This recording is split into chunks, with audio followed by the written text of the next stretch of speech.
Dr. Karen. Number 2. What a pleasure. Divine Awakening Realized on Earth, Bermuda. And that is DARE. And DARE has the wonderful opportunity to interview you, to find out all the things that has helped you to be the person you are today. And in that kind of discovery, you know, you're Dr. Karen, and a doctor in metaphysical healing and transpersonal psychotherapy. And would you like to sort of explain what that is? Well, the transpersonal psychotherapy part of it is psychotherapy and fast forward. It means you work with a person on the soul level to deal with their pain, their traumas, their issues, and we can move through that stuff fairly quickly compared to mainstream psychotherapy. It's work, but you really get to the root rather than just cutting off the top of the plant so that that plant would grow again. We get right underneath the soil and deal with the root of the problem. So therefore, we don't have to worry about them growing back. And we develop mastery over these things. It's not that they just disappear into thin air, but they no longer control our life. We're in the driver's seat finally, and we're free. Wow. So that's kind of, in a nutshell, transpersonal Yes. psychotherapy. And there's various types of transpersonal psychotherapy. I do, in terms of that, would be shamanic work, Rohan therapy, Yandi therapy.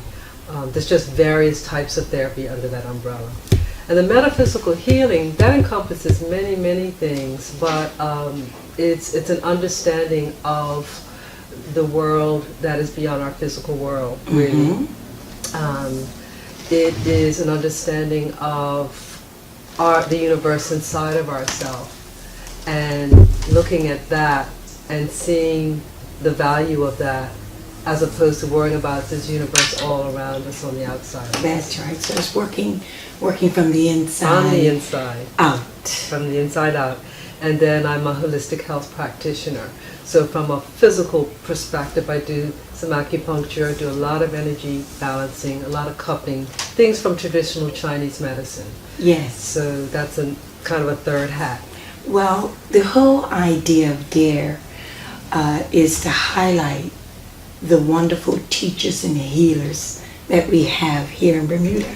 In fact, what we're looking to do is to bridge the seekers with the healers and the teachers here in Bermuda.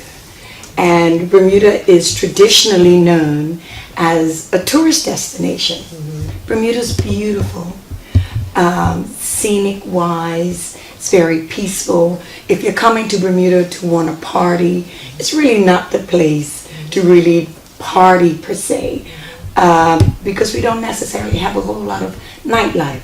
Not that we're boring, but I wanted, when I say we at DARE, we wanted to highlight Bermuda in a way where we have our healers, we have our teachers, and coming from the spiritual perspective, so that when we have seekers, rather than call them tourists or vacationers, you know, seekers coming into the island and looking for people like yourself who offer these wonderful therapies and healing modalities. And so therefore, you know, having this interview with you, you sharing that with us, so that we can expose to the rest of the world that yes, come to Bermuda and get to meet Dr. Karen and this wonderful facility that you have here, and the other facility in which you work out of as well, which we will have an opportunity to visit also.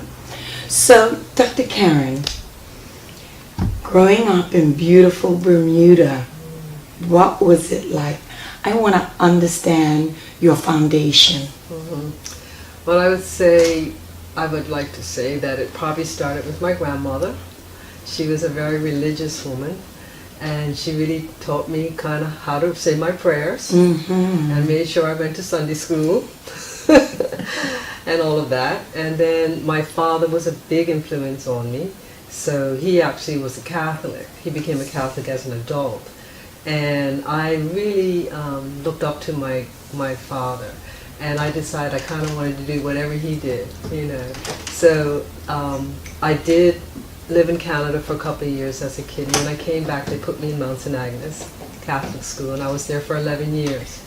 So you will learn how to pray in Mount St. Agnes. Very big influence. You know, but yes. at that time I actually wasn't baptized Catholic, but I really was attracted to Catholicism and the Mass because it was a lot of ritual. All the frankincense and all.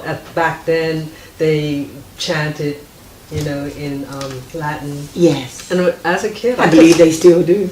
Well, yeah, they do have high masses at times. And I just really, I don't know what that was all about, but I was very attracted to it. Yes. I was mesmerized by it. So I decided I wanted to become a Catholic. So my parents said, you have to wait till you're 12 to make up your mind on that. And on my 12th birthday, I ran into my mother's room. I said, I'm 12, I want to be a Catholic. And so I had to have some instruction by one of the nuns and all of that. And I would say that's when I realized there was some things about me that were a little different. Yes. Because during that instruction was the first time, well, no, the second time that I actually saw a vision that was not here. And that was the nun was telling me I had to choose a patron saint for one of the ceremonies I was going to have to go through. And when she said that, I saw a woman behind her, dressed in very old clothing. And I could tell it wasn't someone that was in the room all this time. And she gave me a booklet, and she says, now take this home and choose which saint. And when I went home and I looked through the booklet, there was the same vision I saw behind She was her. a patron It saint. was Saint Philomena. And that's when I started to kind of realize you see things sometimes, you know. At such a young age. Yeah, well, I wasn't that young. I was 12, and prior to that, I was sitting on some steps with my father, and I saw green light around him, and I said, Dad, what's that green light around you? And I was much younger then. I was probably 8, I would say, and he just smiled at me. He didn't say anything, he just smiled at me. But my father always, even though he was a Catholic, he was a mystic. And he always had books about Zen and yoga and just metaphysics. He always had books like that around the house. And I would read them at a very young age, and I'd ask him questions, and he would answer me as best he could. And then at the age of 14, I went into karate. And, you know, in karate, meditation is big. Yes. And it's very, very disciplined. And I think that really helped me as a teenager keep me in line. Absolutely. And then I went on to do Kung Fu. So I was always doing something that was physical, but there was a spiritual aspect. Yes. I just was always drawn that Was way. your dad doing Kung Fu as well? Yes, I did everything he did. He did karate, I did karate.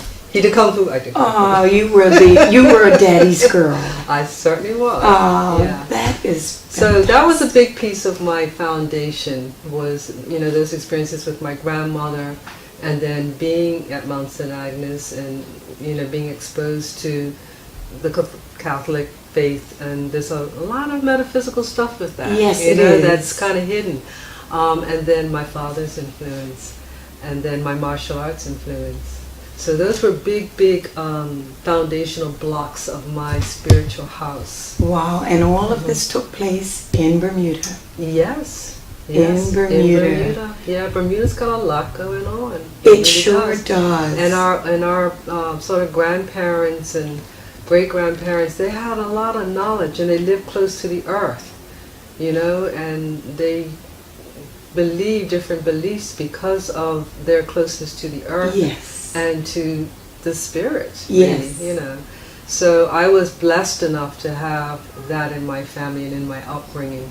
And were you able, when I'm saying were you able, but sort of take us through now. You're going into your 16, 17. So that was the age of Aquarius. Yes, I love it. and I just love that age of, you know, the 60s music, and I went the real hippie route, you know, with the clothes and stuff. I looked Did you drop Catholicism? I did. You did? I did, because I started really getting interested in Buddhism and Zen. And I kind of kept with the Catholicism for a while, though, even through university, my first university, I did. And the first time I got married married in a Catholic church, actually. And then I just found myself going further and further away, you know, and then, you know, started going to the cows, the full moon ceremonies, and this, that, and the other, and that metaphysical shop that he had was very instrumental in my growth as well. Yes. Because he had all the books. Yes, he did. He had all the books. I told him one Still day, does, but yes, he did. He was a trailblazer. You know, I said, you know, you should go in the history books. You know, so that was a big piece as well. And so as I grew away from the traditional Catholicism, and I started becoming my own person more, I just was open. You know, I was really, really open. And my friendships changed. Yes. You know, and I met a woman named Helen, who is my best friend now, and one day she gave me a brochure and she said, I'm going to this place, would you like to come? And this was my first springboard overseas to do some spiritual work, and it was a shamanic workshop. And where was this? And this was in